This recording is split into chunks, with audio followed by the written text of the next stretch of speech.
હાય friends, hello everyone. Muthiya dhokla ઘરે try કર્યા છે? એકદમ સરસ રેસીપી છે અને ઇઝી એન્ડ યુનિક રેસીપી છે. તો આવી ડિલિશિયસ રેસીપી ચાલો આપણે શરૂ કરીએ.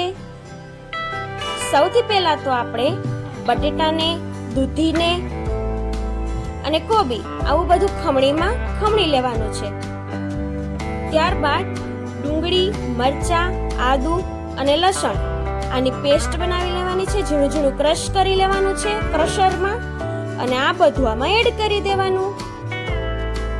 ત્યારબાદ આપણે તેમાં એડ કરીશું કસૂરી મેથી અને ત્યારબાદ ફ્રેશ અને તાજી કોથમીર. આ બધી વસ્તુ એડ કર્યા પછી હવે આપણે બધા લોટ એડ કરવાના છે. સૌથી પહેલા તો આપણે જાર મકાઈ અને બાજરા ત્રણેયનો મિક્સ લોટ છે.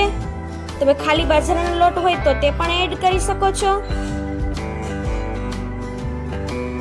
ત્યારબાદ આપણે ઘઉંનો જે જાડો લોટ હોય ભાખરીનો 2 ચમચા તે એડ કરી દઈશું. લોટ એડ કર્યા બાદ હજુ ચણાનો લોટ પણ એડ કરવાનો છે.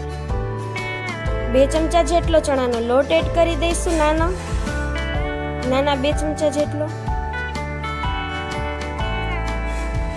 ત્યારબાદ જે સોડા હોય તે એડ કરી દઈશું.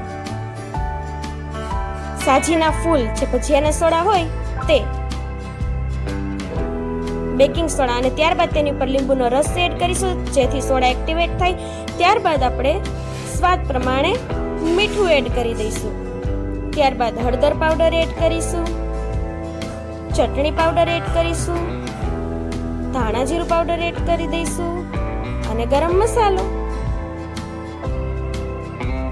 બધા મસાલા એડ થઈ ગયા છે. હવે તેલનું મોણ નાખી દેવાનું છે અને લોટ બાંધવાનો છે હાથેથી, પરંતુ થોડો પાણીવાળો હાથ કરી અને લોટ બાંધવાનો છે. પણ જરા પણ પાણી એમાં નાખવાનું નથી અને પાણીનો યુઝ કરવાનો નથી, કારણ કે બટેટા, ડુંગળી, આ દૂધી આ બધું જ પાણી છોડે છે. એમાં જ લોટ બંધાઈ જશે કઠણ. ત્યાં સુધીમાં આપણે સેટઅપ તૈયાર કરવાનો છે. ફૂલ ગેસ ઉપર લોયામાં પાણી મૂકી અને તેમાં કાંઠો મૂકી દીધો છે જેથી પાણી ઉકળી જાય. એકદમ સરસ પાણી ઉકળવા દેવાનું છે. ત્યાં સુધીમાં જે આપણે લોટ છે તેના મુઠિયા વળી જાય તેવો આપણે લોટ તૈયાર કરવાનો છે. એકદમ કઠણ લોટ તૈયાર થઈ ગયો છે. હાથેથી આપણે ચેક કરી લેવાનું કે મુઠિયા વળે છે કે નહીં. એકદમ સરસ મુઠિયા વળી જ જાય છે. હવે જે પાણી હતું તે ફૂલ ઉકળવા માંડ્યું છે, એટલા માટે હવે તેમાં આપણે જે ભાત ઓસાવાની ચાયણી હોય તે આપણે એડ કરી દઈશું અને એક મુઠિયા વાળી અને આ ચાયણીમાં ગોઠવતા જઈશું. એવી રીતે બધા મુઠિયા ઢોકળા આપણે આમાં મૂકી દઈશું.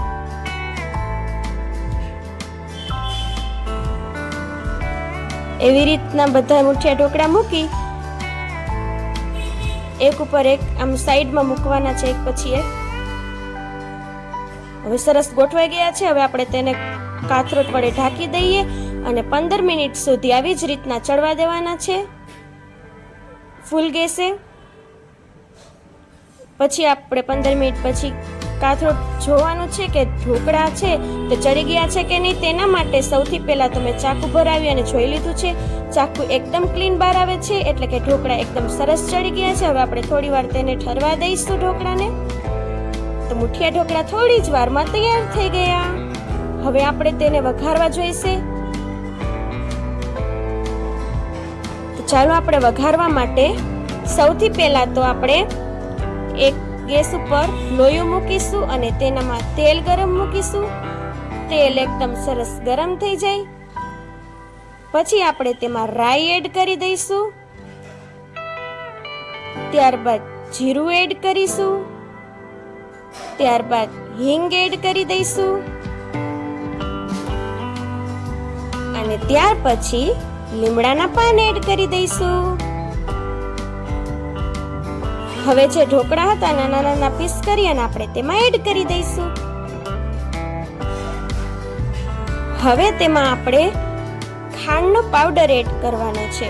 જેટલા મીઠા તમારે ખાવું હોય એટલો ખાંડનો પાવડર તમે વધારે કે ઓછો એડ કરી શકો છો.